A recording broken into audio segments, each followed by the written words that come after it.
Hello, I'm Laura Weissman, licensed marriage and family therapist in Newport Beach and founder of Psyched About Love. Today we're going to talk about how the story is never really the story.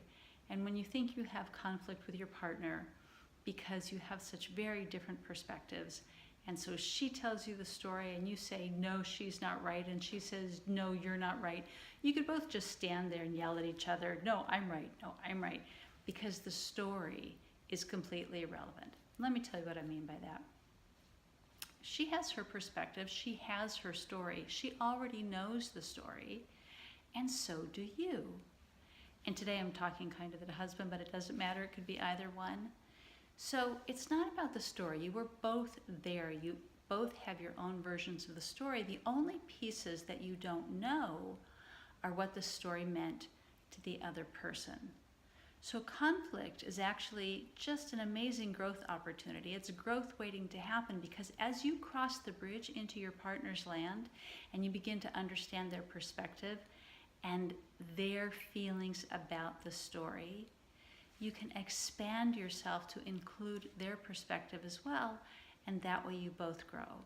So remember, when you're having an imago dialogue and one of you has sent to the other and the other has received and reflected and heard and validated, when it's their turn to respond, they don't show up to the dialogue and say, okay, now I'd like to respond, and negate everything you just said.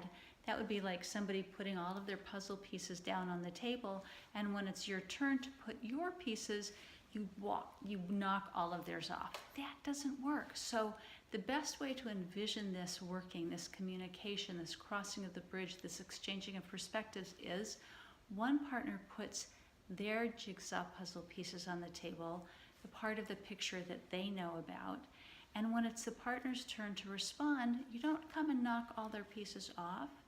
You add to the picture, you add your pieces to the picture, so that when you're both done, you can take a step back, you can take a look at this picture that you've created together and say, oh, because now you have expanded to include your partner and the larger picture.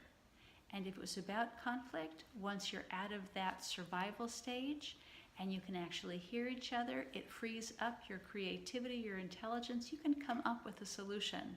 But the dialogue is not for solving a problem. The dialogue is just to get you out of that survival dance and into connection. So it's never about the story. It's always about how you feel and how your partner feels about the story. Thank you for joining me. If you have any questions, be sure and write them in the comment section below, and I'll get back to you. See you tomorrow. Bye.